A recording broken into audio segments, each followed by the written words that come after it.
Bonjour à tous. Bonjour, bonjour. Bienvenue. Asseyez-vous avec nous, asseyez-vous avec moi. Pour le moment, je suis toute seule, mais je vais être très vite, rejointe, par, nos invités de ce jour. Je vois que ça y est, vous êtes en train de rentrer, dans la salle, avec nous. Que vous soyez sur votre mobile, ou sur, enfin devant votre ordinateur, au bureau juste avant la pause déj. N'hésitez pas, venez vous asseoir avec nous. On va parler de quoi aujourd'hui? On va parler des meilleures stratégies pour booster votre présence sur LinkedIn et ce que peut vous apporter LinkedIn dans votre activité cette année et notamment pour 2025 parce que l'heure tourne, 2025 c'est bientôt. Et pour ce faire, pour pouvoir discuter de tout ça, on a eu envie de vous faire rencontrer 3 personnalités, enfin 4 personnalités, mais je vais avoir une bonne et une mauvaise nouvelle. La mauvaise nouvelle, c'est que Jonathan Arditi va pas pouvoir nous rejoindre aujourd'hui. La bonne nouvelle, c'est qu'on a 3 autres créateurs de contenu qui vont nous rejoindre. Je vais vous les présenter dans une petite seconde. Ils vont nous parler de leur présence sur LinkedIn, pourquoi ils le font, comment ils le font, qu'est-ce que ça leur a rapporté dans leur business, quel avantage, des clients, pas de clients, juste des likes. Et puis aussi, comment ils le font au quotidien. Parce que si vous avez déjà une présence en ligne sur LinkedIn, ou si vous n'en avez pas et vous avez envie de le faire pour l'année prochaine, vous le savez probablement. C'est très lourd de préparer tous ces contenus, de les publier, de gérer les likes, etc. Donc, on va faire ça ce matin, ce midi. On va en parler avec eux. Ils vont nous parler de comment eux, ils gèrent tout ça. Et je vais pouvoir les faire rentrer pour vous les présenter. Ouais, continuez à nous rejoindre. Je vois que vous êtes plusieurs à rentrer encore. On va commencer. Allez, on va commencer par Emmanuel. Bonjour Emmanuel. Bonjour, bonjour tout le monde. Vas-y, Ravie alors d'être présente-toi avec vous. rapidement. Qui es-tu? Qui suis-je? Eh bien, écoute, rapidement, je fais du marketing, de la com et de la vente depuis plus de 20 ans maintenant. Je fais mon compte depuis bientôt 10 ans. Je suis coach en marketing, alors que ce soit dans mes propres programmes ou dans les programmes d'autres entreprises. Je suis aussi co-créatrice de la DevUp Academy. La DevUp Academy, c'est un système clé en main qui permet aux freelances de se vendre plus facilement et au bon prix sur LinkedIn grâce à l'IA. Donc voilà un peu le tour du propriétaire. Super. Ah, et on a des gens qui commencent à nous faire des coucous. Faites-nous des coucous. Salut Hakim. Je ne sais pas d'où tu es, mais n'hésite pas à nous dire d'où tu nous écoutes ce midi. Salut Arthur. Merci de proposer et de dire la bienvenue à Emmanuel qui va nous parler de sa présence sur LinkedIn et de sa création de contenu. On va pouvoir du coup introduire notre second invité, Emeric. Salut Emeric. Salut tout le monde. Alors raconte-nous, qu'est-ce que tu fais toi? Ouais, alors moi du coup je suis coach multi-casquette avec plein de casquettes, on l'appelle un peu comme on veut. Donc j'ai différentes activités de coaching, du coaching individuel au coaching à la sensibilisation aux enjeux climatiques, en passant par du coaching en synergie d'équipe qui est plutôt auprès des entreprises. Ok, Ça c'est pour la très bien. partie professionnelle et j'ai un assez grand engagement associatif aussi auprès du Club Alpin Français d'Annecy et sur des ateliers de prise de parole en public. Super, donc plutôt du côté d'Annecy. Super. Emmanuel, tu es d'où toi déjà? Moi, je suis de Moselle, dans le Ok, nord-est. on va avoir toute la France. Moi, je vous parle de Nantes et je crois que notre prochaine invité est pas très loin de moi. Salut Anne. Bonjour, bonjour à tout le monde. Effectivement, je suis à Nantes et aujourd'hui, j'ai même le soleil qui Oui, m'accompagne. Ça mérite c'est d'être incroyable. précisé. J'espère pour vous C'est que pas vous avez le toujours soleil de Nantes. c'est très absent en 2024. Explique-moi un petit peu, toi, du coup, tu es coach en orientation professionnelle. Oui, c'est ça. Moi, ça fait un peu plus de 5 ans maintenant que j'accompagne les transitions professionnelles, puisque j'en ai fait plusieurs. Après avoir travaillé en transport et logistique, j'ai travaillé en marketing et communication. Et puis, il y a eu un moment où j'ai eu besoin de mettre du sens à tout ça. Et aujourd'hui, j'accompagne les gens à mettre du sens dans leur carrière, que ce soit des particuliers qui ont besoin de se réorienter ou des indépendants ou des gens qui veulent devenir indépendants pour structurer leur vision, de pouvoir revenir à qui ils sont. Et parce qu'on sait qui on est, on sait vers quoi on veut aller. Et donc, Ouais. voilà, j'accompagne des particuliers, des indépendants, des managers, des cadres pour revenir à qui ils sont vraiment, savoir au service de quoi Super. de leur énergie. Très, très bien. Je vois que ça continue encore de monter. Venez, vous asseoir avec nous. On va lancer une grande discussion, ce midi. N'hésitez pas du coup, puisqu'on est vraiment, en discussion, à nous poser des questions, dans les commentaires. Quand vous êtes sur LinkedIn en train de nous regarder, vous pouvez en fait écrire des commentaires et on pourra du coup, les soumettre, à nos invités. Et puis, n'hésitez pas non plus à nous dire, d'où vous êtes, ce que vous faites, aujourd'hui, pourquoi, ça vous intéresse de venir écouter notre discussion avec nos trois professionnels. Super. Alors, Emmanuel, Émeric et Anne, merci de nous rejoindre déjà aujourd'hui. Et j'ai envie de commencer par vous poser une première question. Déjà, par rapport à vos différentes carrières, vous n'êtes pas né de la dernière pluie, mais j'imagine que ça fait pas autant de temps que vous êtes sur LinkedIn. Déjà, LinkedIn n'existait pas quand vous avez probablement commencé vos carrières. Et donc, ça fait combien de temps que vous êtes actif sur LinkedIn et que pour vous, c'est devenu un outil de votre activité professionnelle? Peut-être, Emmanuel, tu veux répondre à cette question dans un premier temps? Bien sûr, je peux. Moi, c'est devenu mon outil d'acquisition, on va dire, principal, je pense, courant 2017-2018, par là. Ok, donc vers les débuts de LinkedIn en fait, enfin, vers les débuts, comment dire, c'était pas les débuts de LinkedIn, mais Ouais, c'est ça, de la création de contenu, du changement de LinkedIn vers une plateforme un peu moins costard-cravate, quoi. C'est ça, et c'est là que ça a commencé un petit peu en France, où les gens ont commencé à créer du contenu, en effet. C'est ça. Voilà. Donc, ça fait du coup quand même plusieurs années que toi, tu fais le jeu de la création de contenu. Ouais, plus ou moins de façon continue ou discontinue, dépendamment de mon emploi du temps, mais oui, tout à fait. Super. Anne, toi, ça fait combien de temps?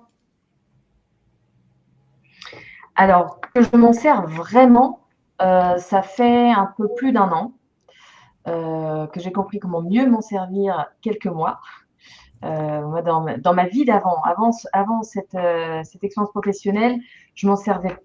Je travaillais dans l'objet publicitaire, même si aujourd'hui j'ai mes anciens collègues, confrères que je vois de plus en plus actifs. Mais effectivement, à l'époque, donc il y a une dizaine d'années, je m'en servais pas du tout. Maintenant, c'est quotidiennement pour moi de pouvoir prospecter, d'être en veille. Vu que j'accompagne les transitions professionnelles, eh bien, j'adore m'en servir aussi pour aller voir, je veux dire, les nouveaux métiers, les secteurs que je connais pas, pour pouvoir transmettre aussi des liens vers les personnes que les gens que j'accompagne dans leur. Alors, de mon côté, j'ai des petites coupures, donc je ne sais pas si vous m'entendez et si ça fonctionne. T'inquiète pas, Anne, on t'entend bien. Émeric, toi, de ton côté, du coup? Yes, alors moi c'est beaucoup plus récent puisque j'ai quitté le monde salarial en début d'année. Donc moi je m'y suis mis à partir de, on va dire, d'avril-mai de cette année, l'année 2024. Ok. Avant j'ai toujours eu une page mais qui était complètement inactive. Ok. Et donc ça faisait combien de temps que tu avais un compte? Je pense depuis 10 ans. Ok. Enfin Très bien. depuis 10 ans, je pense. Oui, qui était du coup pas super actif, quoi. Pas du tout. Pas du tout actif. Et alors, du coup, moi, ce qui m'intéresse, c'est de comprendre tous les trois, c'est quoi le switch en fait? Pourquoi vous êtes passé d'une page plutôt inactive, juste histoire d'avoir un endroit où on met son CV, quoi. C'était un peu ça à la base. Hein. Si vous avez connu d'ailleurs à la base, on avait tous aussi un profil Viadeo. On avait un profil Viadeo et un profil LinkedIn. Pour les vieux de la vieille, vous vous en souvenez, Emmanuel me comprend. L'avantage, c'est qu'on a perdu Viadeo, mais que LinkedIn nous prend maintenant beaucoup de temps. Qu'est-ce qui a fait ce switch en fait? Pourquoi on est passé d'une très longue période de plusieurs années avec un compte mort, froid, on va dire, en termes marketing, il est plutôt froid, à un compte chaud, actif, qui cherche de l'engagement et sur lequel vous créez du contenu? Emmanuel, quelle a été la bascule, toi, plutôt du coup en mai? Écoute, moi, la bascule, comme je travaille en B2B, au départ, mes clients venaient plutôt de mon réseau, comment dire, physique, de mon secteur géographique. Et en fait, j'ai eu besoin d'élargir un peu mon réseau. Et comme je travaille en B2B, bah, tous mes clients sont sur LinkedIn, donc je dois être là. Il n'y a pas de, il y a, il y a pas le choix. Mais ce qui tombe bien, c'est que c'est un réseau que j'aime bien. J'ai trouvé d'ailleurs beaucoup de gens qui sont maintenant des potes ou des business partners. Et je déteste Instagram, donc en fait, ça tombe parfaitement bien. D'accord. Donc, en fait, toi, tu as eu déjà cette réalisation en 2018 de te dire, mes clients sont sur LinkedIn, donc il faut que je sois visible et pertinente sur LinkedIn. Ouais. C'est ça, en C'est fait, ça. ta réflexion. Émeric, toi, du coup, c'était comment cette balance, en fait? Qu'est-ce qui Ouais. t'a... Bah, en fait, je pense que j'ai créé mon compte quand j'ai cherché un stage de fin d'études. Il a été inactif parce que j'ai bossé dans une grande boîte pendant 7 ans et toutes les promotions elles se passaient en interne, donc vraiment on ne se servait pas de ce type de réseau. Et en fait, moi, c'est la bascule sur la vie d'indépendant où j'ai voulu partager, alors déjà sur les personnes qui étaient dans mon premier cercle, ce que je faisais, et puis pouvoir communiquer dessus dans un but final de pouvoir vendre les prestats. Euh, mais en tout de pouvoir partager ce que je fais d'un point de vue professionnel. Ok, d'accord. Anne, du coup, toi, qu'est-ce qui a été l'élément déclencheur? Ah, hello Anne, est-ce que tu nous entends? Allô, allô? Ah, je Oui, crois alors qu'on a un très petit souci. haché, mais alors moi, ce qui a été la bascule, c'est OK là, tu m'entends? Oui. Ce qui a été la bascule pour moi, c'est effectivement quand je me suis lancée, j'étais encore en formation de coaching. Voilà, j'étais toujours en formation de coaching et je me suis dit, c'était pas une bonne idée à la base, mais je me suis dit, tiens, je vais faire du tri dans mon LinkedIn, je vais virer tous ceux de mon métier d'avant pour aller à la rencontre de nouvelles personnes. Donc, j'ai remis les gens d'avant, en fait, parce que c'était pas stratégique de me faire. Mais ça a été effectivement une veille, et puis je me suis rendu compte que j'adorais cette plateforme, de tout ce que je pouvais apprendre. Et puis quand j'ai commencé à communiquer, je me suis rendu compte, moi ma prospection se passe beaucoup par Internet, et je me suis vite rendu compte que quand je suis présente sur LinkedIn, je suis mieux présente sur Google. Et donc, vu que c'était l'outil, comme toi, Emmanuel, moi, Insta, c'est pas trop mon truc. Je m'y mets, mais j'étais plus à l'aise. Ça me passionne plus ce qu'il y a sur LinkedIn en termes de contenu. Donc, je me suis dit, il va falloir que je m'y mette un petit peu plus. Et parce que ça m'a, voilà, il y a un effet sur ma prospection Google. Et du coup, voilà, ça a été un peu ça le déclic, de me dire, il va falloir que je devienne régulière. Mais ça, je pense que tu vas nous poser cette question-là après, Camille. Et justement, tiens, on a quelqu'un qui nous a écrit, qui s'appelle Laetitia. Alors, vous voyez pas son nom ici sur l'écran, mais elle s'appelle Laetitia Tanchou, qui est également de Nantes. Décidément, je ne sais pas si toutes les personnes sont de Nantes, j'espère pas quand même, mais qui est également en lancement d'activité sur une profession marketing, hein, et qui aussi a sélectionné LinkedIn comme son outil d'acquisition principale. C'est ça qui a été, en fait, je pense, le fil rouge commun dans vos 3 activités, c'est que vos clients étaient sur LinkedIn. De facto, être présent sur LinkedIn, trouvable par du contenu, ça a été un petit peu un no-brainer, en fait. Ça a été un petit peu la solution pour pouvoir utiliser LinkedIn comme un canal d'acquisition, en fait. Et alors, du coup, donc, on a compris depuis quand vous êtes sur LinkedIn, qu'est-ce qui vous a fait la bascule. Et aujourd'hui, alors il y en a parmi vous qui publient depuis un peu moins longtemps, d'autres depuis beaucoup plus longtemps. Je vais commencer du coup par Emmanuel, puisque ça fait plusieurs années que tu es très active et que du coup tu le fais, et ça fait à peu près 6 ans que tu es super active. Pourquoi tu es toujours aussi active aujourd'hui? Pourquoi cette décision a été la bonne pour toi? Écoute, j'ai testé. J'ai testé et moi, comment dire? Il y a un truc que je sais bien faire, c'est réseauter avec des gens. Et il se trouve que LinkedIn a été ma source principale de nouvelles personnes dans mon réseau, en fait. Et j'adore ça. J'adore connecter avec des nouvelles personnes, découvrir des gens. Et puis, donc, ouais, ça m'a poussé à continuer, d'autant plus qu'après, de connaître des gens, ça ouvre des opportunités. Les opportunités, ça ouvre connaître des nouvelles personnes. Enfin, voilà. Donc, c'est un cercle vertueux, en fait. Ouais. Et du coup, en termes, on va dire purement business, en fait, puisque je pense que dans la salle, on a plein de gens dont l'activité est également fortement impactée par leur présence sur LinkedIn. Qu'est-ce que ça t'a apporté, je veux dire, très concrètement, en fait?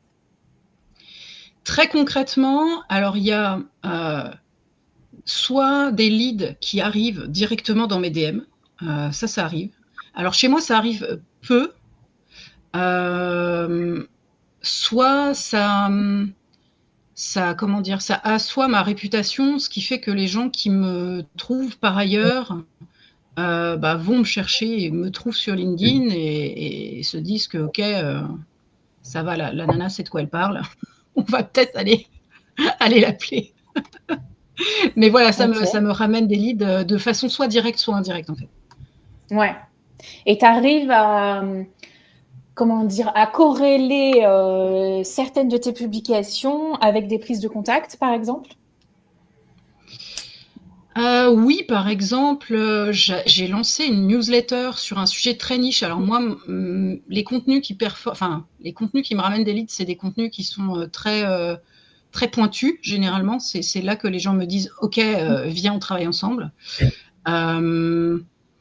J'avais lancé une newsletter sur un sujet très niche qui est marketer votre formation en ligne et j'en ai fait une sur la liste de toutes les étapes pour marketer sa formation en ligne. Et de là, j'ai eu un message de quelqu'un que je n'avais jamais vu nulle part, par exemple, qui est venu, qui m'a dit « Bonjour, j'ai vu votre newsletter, il faut qu'on travaille ensemble. » Ok, très bien. Super. Faisons ça. Et c'est une constante dans ton activité, du coup, depuis 6 ans que tu es présente sur LinkedIn et que tu publies pas mal. C'est une constante, en fait. Ça a toujours été une source Non, de... les débuts étaient compliqués parce que j'ai changé de positionnement un paquet de fois. Du coup, j'ai changé de cible aussi. Donc, ça n'a pas toujours été aussi efficace. J'ai testé un tas de trucs. Tu penses bien, en je ne sais pas combien d'années que j'ai testé plein de choses. En plus, le réseau, il a tellement évolué depuis tout ce temps. Avant, on en était au post-texte. Maintenant, on est à la vidéo. Enfin, c'est complètement...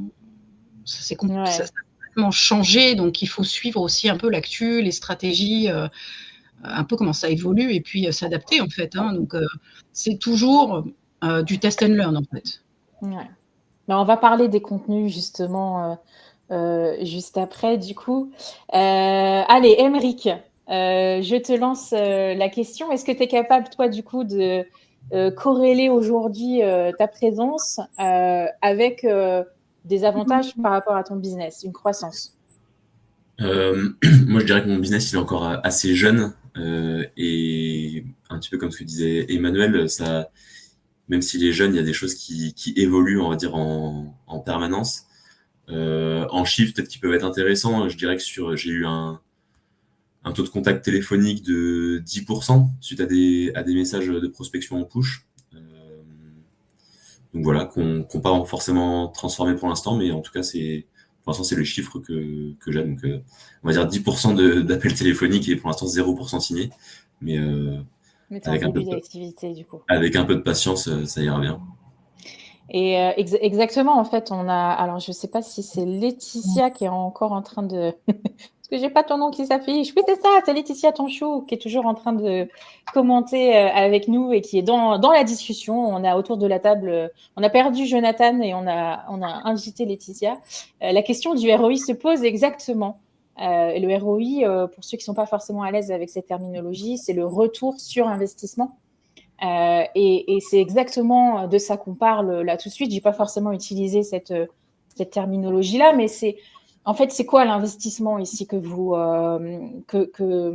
mettez? C'est le temps. Et c'est d'ailleurs surtout ça, l'investissement.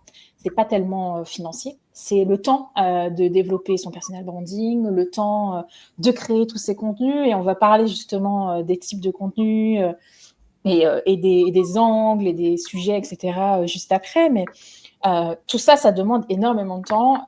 Et du coup, comme toute activité que vous faites pour votre business, je vous recommande, et je suis sûre que nos invités seront tout à fait d'accord avec moi, il faut qu'il y ait un retour sur investissement. C'est-à-dire qu'au bout d'un moment, si une de vos activités ne rapporte pas assez en retour, il ne faut peut-être pas forcément la continuer.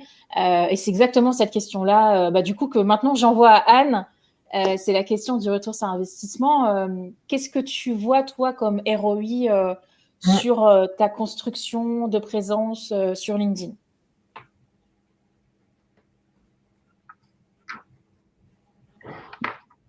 Moi, c'est effectivement, avant de comprendre qu'il fallait que je sois plus régulière, c'était que dès que je faisais je dis bonjour Pierre, que je reconnais.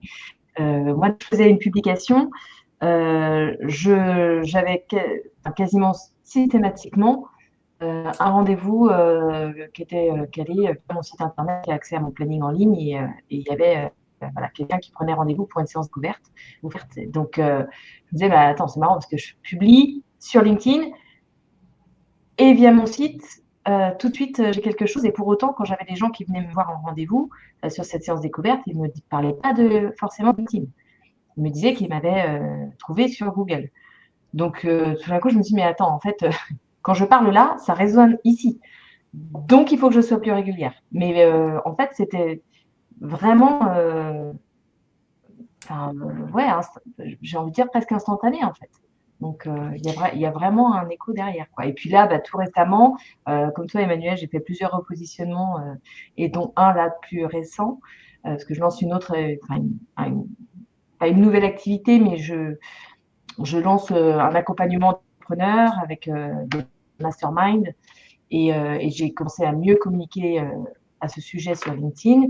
Et récemment, une personne m'a contactée en disant, j'ai vu ton post LinkedIn, je cherche justement un cercle d'entrepreneurs. Et donc, voilà, ça s'est fait instantanément comme ça. Donc, je sens bien que là, plus je suis présente sur LinkedIn, par mes posts, mais pas que, hein, c'est aussi d'aller contribuer et d'aller sur d'autres pages et d'aller commenter, etc. Enfin, voilà, c'est un vrai effet. Et ça, c'est super intéressant ce que tu nous dis là, Anne. C'est qu'en fait, alors ça, c'est pas très vieux par rapport à la création de contenu sur LinkedIn, mais c'est vrai que maintenant, quand vous publiez sur LinkedIn, les articles et les publications deviennent référencés en fait sur Google. Et en effet, toi, tu le dis, c'est qu'en fait, je me rends compte que les gens ont découvert mon contenu, et notamment parce que toi, du coup, ton activité est localisée. C'est ça, tu travailles surtout avec des gens autour de toi, dans les alentours de Nantes. Et donc, du coup, j'imagine que les gens font une recherche de coach professionnel Nantes sur Google, et que via tes contenus LinkedIn, ils te trouvent via leur recherche Google. Et ça, c'est hyper intéressant. Personnellement, je le savais, cette petite particularité, mais j'en avais jamais vu vraiment les fruits. Donc, je suis hyper contente d'apprendre que pour toi, ça marche. Et ça marche du coup d'autant plus quand vous avez une activité localisée, en fait. J'imagine que, par exemple, Emmanuel, tu n'as pas forcément une localisation de tes services? Non, moi, je travaille avec des entreprises des États-Unis, je travaille avec Dubaï, je travaille avec la Suisse. Enfin, voilà, je travaille avec un peu partout. D'ailleurs, j'ai moins de clients en France qu'ailleurs, étonnamment. Ouais, donc du coup, c'est vrai que là, c'est plus difficile quand on va chercher consultant, stratégie, marketing. C'est beaucoup plus difficile de ressortir. Mais si vous avez une activité comme ça, localisée, localisable, et alors j'ai même envie de vous dire, plus petite est votre localisation, plus ça sera fort, votre positionnement. Parce que des coachs pro à Nantes, il doit y en avoir quand même quelques-uns. Des coachs pro À Tataouine-les-Bains, j'imagine que c'est un peu plus précis et du coup, vous allez avoir beaucoup plus de vues, beaucoup plus d'intérêt. Ok, super, super intéressant tous vos retours. Maintenant, en fait, moi, je me pose la question du contenu, c'est-à-dire qu'est-ce qui marche pour vous, qu'est-ce qu'au fur et à mesure du temps, vous avez réussi à apprendre de ce qui marche pour vous. Et puis, ça me permet de rebondir sur une des questions qui nous a été posée par Hakim. Et je vais peut-être du coup l'envoyer à Emmanuel, notre spécialiste du marketing. Hakim qui nous parle de modèle tofu, bofu, mofu. Et est-ce que c'est encore pertinent?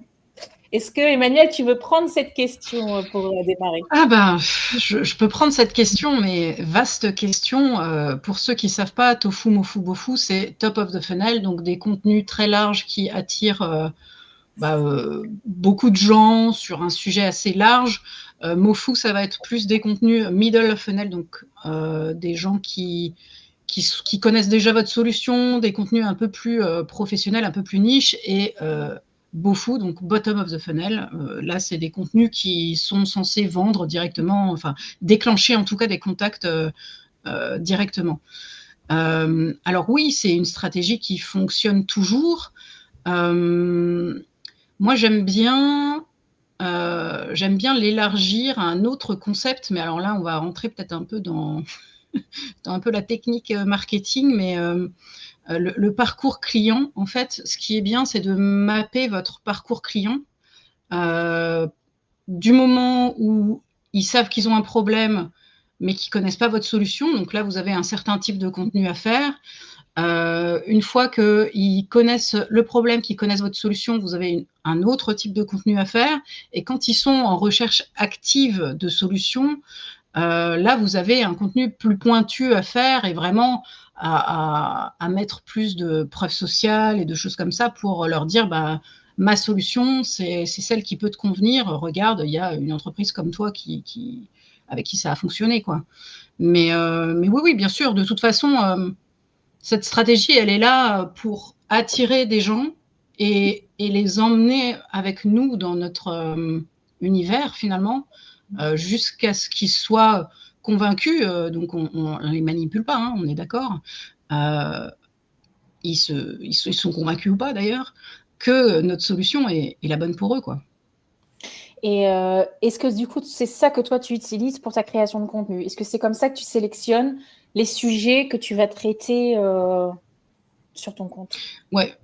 Ouais, bien sûr. Je fais des contenus plus larges qui vont attirer plus de gens, qui vont peut-être me ramener des nouvelles personnes. Après, moi, j'avoue que j'aime quand même beaucoup les contenus très pointus. Donc, de mon côté, j'ai tendance à inverser le truc. Plutôt que d'attendre que les gens arrivent sur mon profil via un contenu top of funnel, j'ajoute des gens dans ma cible de manière proactive.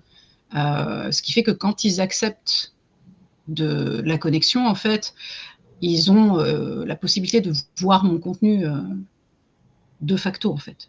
Voilà. Ok, très bien. Et par rapport au format, est-ce que tu as des formats privilégiés? Comment tu gères la question des formats? La question des formats,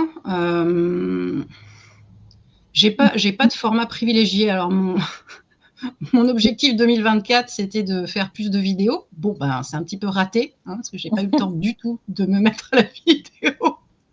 Mais j'ai beaucoup de contenu plutôt texte-image, parce que j'écris depuis 20 ans, donc forcément, j'aime écrire. Mes newsletters sont pas mal appréciés aussi. Les gens de mon réseau aiment quand même les contenus assez techniques, assez longs, assez creusés, quoi. Ok, donc tu fais aussi attention à ce que les gens qui t'écoutent sont particulièrement réceptifs. Ouais. Ça, c'est très important, en effet.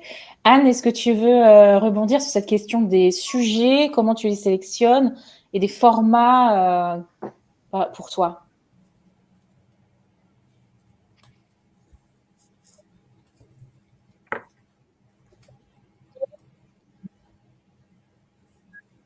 Allô, Anne? Anne, est-ce que tu nous entends? Alors moi, au niveau je partage beaucoup les témoignages en fait des personnes que j'ai accompagnées. J'oscille entre témoignages de personnes que j'ai accompagnées, mise en valeur de personnes que j'ai accompagnées qui se sont lancées dans l'entrepreneuriat pour pouvoir parler d'elles, et, euh, et des petites astuces voilà, de coaching qui peut permettre de booster la confiance ou l'efficacité ou des choses comme ça. Donc, c'est des formats Je suis quoi? désolée, j'ai toujours ces coupures, donc Images? j'entends pas les questions. C'est plutôt des formats images? C'est des formats carousel? Alors j'ai du texte, carrousel pas trop parce que ça prend plus de temps à faire. Mais par contre, effectivement, au niveau des images, je vais souvent utiliser des citations qui vont être, voilà, qui vont être l'accroche. C'est plutôt ça qui fonctionne bien. Je sais aussi que effectivement, quand on met une photo de soi, ça, on a notre réseau qui vient plus interagir, mais c'est pas forcément le truc où je suis le plus à l'aise. Donc, des images, des dessins, enfin voilà, des choses qui sont des thématiques en lien avec mon site internet, enfin voilà, sur toute ma com, hein, de toute façon, mais voilà. Mais les petites citations percutantes là même si on n'a pas lu le texte, la petite phrase, elle fait que ça nous donne un petit élan pour la journée, ça j'aime bien. Ok.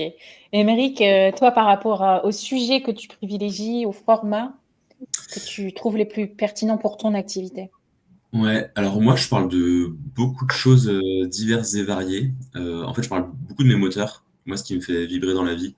Et du coup, je partage ça aussi pour que les personnes puissent s'identifier ou pas à ma personne, à mon profil. Le format que j'utilise, c'est principalement texte et images de ma pomme plutôt, du coup. Les vidéos carousel, etc., je m'y suis pas encore mis. Je pense que ça viendra à un moment donné, mais j'ai pas encore passé le cap. Voilà, Et donc je parle vraiment. ça résonne avec ton audience, en fait, Ouais, l'inspiration, justement, etc. ben, typiquement, un de mes posts, enfin le post qui a le mieux fonctionné, c'était un post où j'avais fait une course, un triathlon longue distance, donc quelque chose qui a vraiment rien à voir, hein, mais que j'ai illustré en fait avec la persévérance qu'on doit avoir dans l'entrepreneuriat, enfin dans pas mal des activités, et selon moi, dans la vie de manière générale, je trouve que c'est une belle qualité. Et voilà, j'ai partagé pour le coup, c'était un bout de vidéo de l'arrivée que je partageais avec Audrey, et en fait, il y a eu un écho hyper fort avec toute ma communauté, quoi. Et c'est souvent ça qu'on cherche, en fait, c'est avoir un écho chez les autres. C'est par l'émotion aussi qu'on crée des connexions et aussi des opportunités business, j'ai envie de dire. Mm. Ouais, voilà. Et Et pour l'instant, je suis plutôt sur partager sur ce que j'aime et que je fais. Et je pense que la partie business viendra en conséquence en boule de neige dans quelques temps. super. Bah, écoutez, en tout cas, merci beaucoup d'avoir pu répondre à toutes ces questions. Et j'en viens à l'épine dans le pied de tout le monde, en fait. Je suppose que toutes les personnes qui sont là avec nous se posent la même question, de se dire, OK, c'est super, mais en fait, il publie depuis plusieurs mois, plusieurs années pour Emmanuel, de manière consistante, avec des formats différents, du texte et tout ça. Mais enfin, mais où est-ce qu'il trouve le temps? Si vous êtes freelance, si vous êtes auto-entrepreneur, solopreneur, etc., ou même chef d'entreprise, vous devez vous dire, mais enfin, mais c'est pas possible, il trouve où le temps, quoi? Et c'est là, en fait, que j'aimerais vous poser des questions par rapport à votre utilisation de Lighter, qui est donc un outil que vous utilisez tous les trois pour justement la création de vos contenus et vous aider dans être productif, en fait, sur cette création de contenu. Qu'est-ce que ça vous apporte aujourd'hui d'utiliser Lighter pour votre création de contenu au quotidien ou mensuellement en fonction de comment vous gérez ça? Emmanuel, est-ce que tu peux nous dire un petit peu comment tu utilises?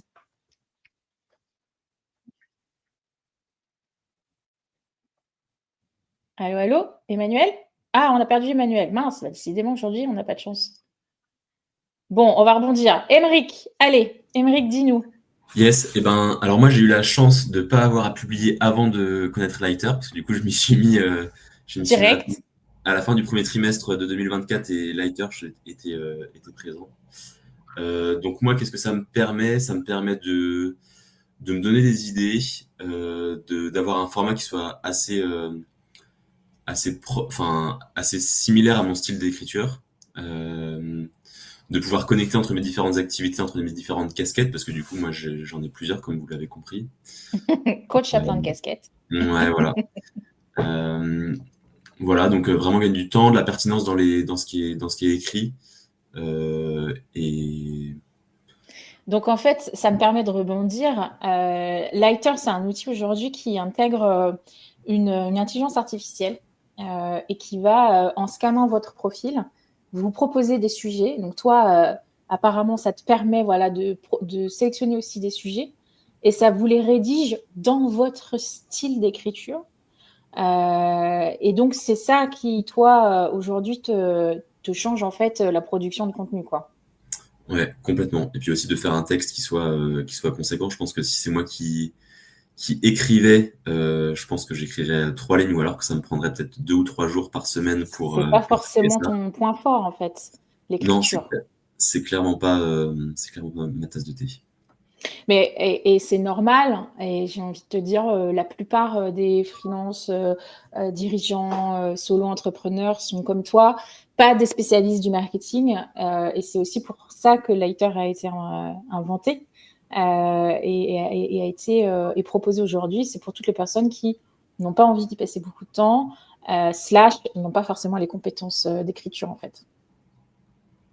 Alors, j'ai l'impression qu'Emmanuel est de nouveau avec nous. Toi, Emmanuel, qui est une spécialiste de l'écriture et qui est à l'aise avec tout ça, pourquoi du coup tu utilises Lighter? Qu'est-ce que ça t'apporte en fait? Moi, en fait, si tu veux, depuis l'arrivée de l'IA, je vis ma meilleure vie parce que j'ai quelqu'un avec qui brainstormer H24, donc ça déjà c'est génial. Lighter, ça permet, il y a une fonctionnalité qui permet d'avoir toujours des idées de posts, suivant les sujets qu'on aborde. Parce qu'en fait, Lighter scanne notre profil LinkedIn pour récupérer les sujets dont on parle, notre style d'écriture, etc. Donc ça me crée mes brouillons. Alors après, moi, je suis un peu, je suis ultra perfectionniste, donc je retouche évidemment tout et je remets à ma sauce. Mais en tout cas, ça me permet d'avoir des brouillons qui sont déjà assez avancés, ce qui fait que j'ai vite fait en fait de les remettre à ma sauce et puis de les programmer directement via l'application, quoi. Donc ça te fait gagner en rapidité et en force de production au final. Ouais, c'est ça exactement. Parce que même si écrire c'est ton métier, écrire pour ton compte LinkedIn, c'est pas forcément ça qui te. Enfin, ça rapporte du business, mais c'est pas un ROI direct, on va dire. Oui, puis ça prend C'est pas ton quand même client. du temps, quoi. Ça prend quand même du temps, hein. Ouais.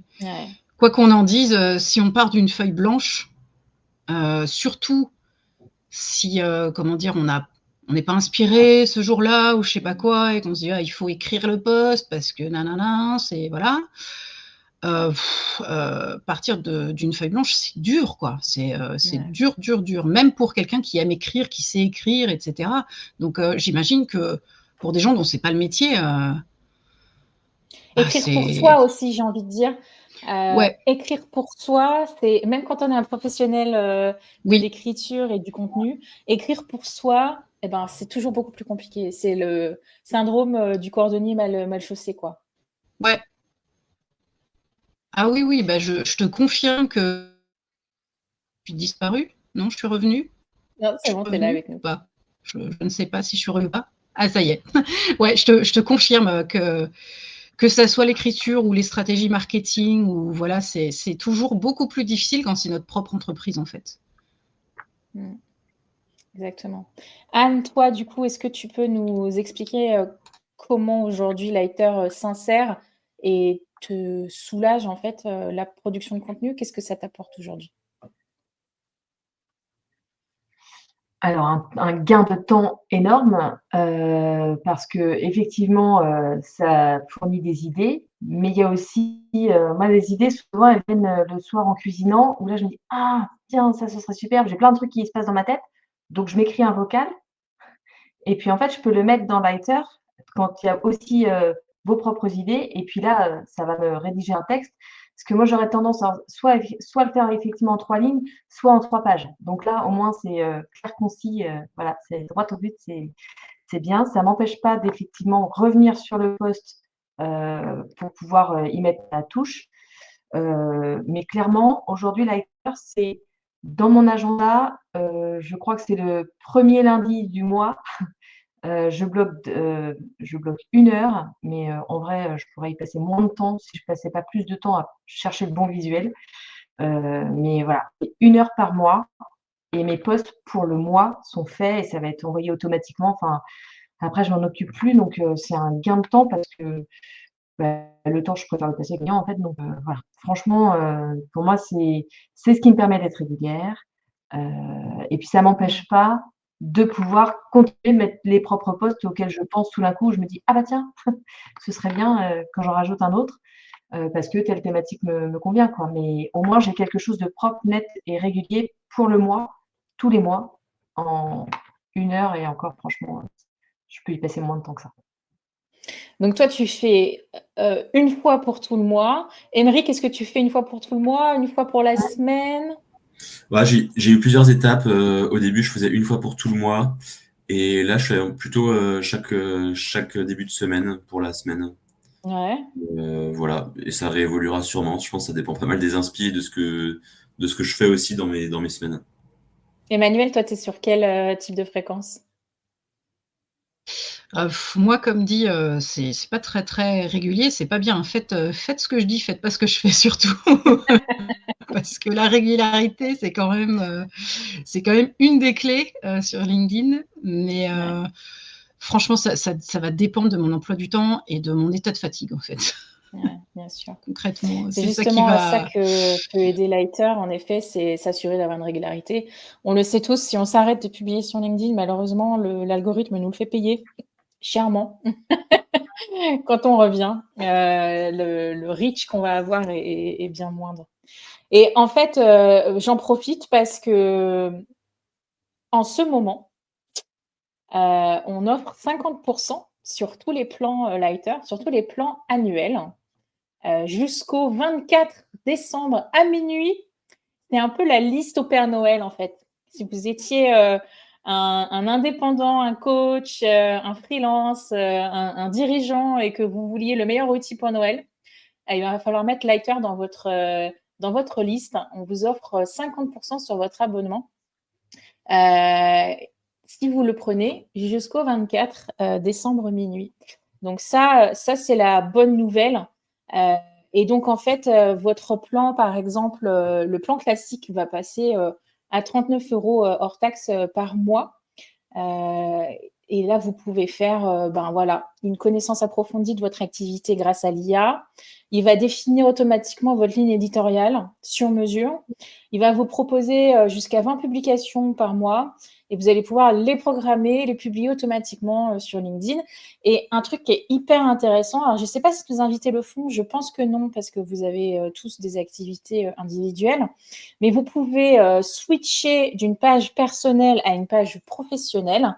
Et bien évidemment, quand l'IA vous la fait travailler sur la page de l'entreprise, elle absorbe aussi l'identité de marque de votre page entreprise, en fait. Donc, ça vous permet de gérer ces 2 pages-là. Donc ça, c'est tous les plans, enfin les 2 plans qui existent, plus le plan premium. Vous voyez que sur le plan light, vous êtes à 14 € par mois. Allez, c'est une petite pizza pas trop chère. Donc, pour le prix d'une pizza, pendant tous les mois de 2025, vous pouvez avoir cet outil qui va probablement changer votre vie d'un point de vue professionnel. Si vous le souhaitez, on propose aussi des démos. Alors, vous voyez la tête ici de Théo, qui est un de nos 2 fondateurs. Si vous avez envie de voir la bête en plein fonctionnement, n'hésitez pas, vous pouvez scanner ce QR code et on vous fera une démo en 20 minutes où on vous montrera exactement comment ça fonctionne avec votre compte. Donc, vous pourrez voir en direct comment ça fonctionne. Et surtout, là, on fait comment dire, vous pouvez y aller et tester gratuitement pendant 7 jours. De toute façon, ça, c'est toute l'année. Donc, allez-y, créez un compte, testez. Et puis, si vous prenez un compte payant d'ici au 24 décembre minuit, juste avant que le Père Noël arrive, vous aurez moins 50%. Voilà. Bah, écoutez, on va commencer à dire au revoir à nos invités parce qu'on s'était dit 45. Et moi, j'ai tendance à plutôt tenir mes promesses. On va vous laisser aller manger. Je suis sûre que vous avez tous très, très faim. On va remercier nos invités. Merci à tous les 3 de nous avoir rejoints, de nous avoir parlé de votre activité, de votre création de contenu, de comment vous le gérez au quotidien. C'était hyper intéressant de pouvoir se confronter à la vraie vie et pas à des créateurs de contenu qui nous racontent comment ils ont fait X posts magiquement. Non, voilà, la vraie vie avec les vrais gens, des vrais outils qui fonctionnent. Merci beaucoup de votre transparence. Et on espère tous vous retrouver. N'hésitez pas à aller regarder ce qu'ils font dans leur activité. Anne, Emmanuel et Aymeric, merci beaucoup à tous. Bon appétit et à très, très vite. Merci pour l'invitation. Bon appétit à tous. Merci. Merci.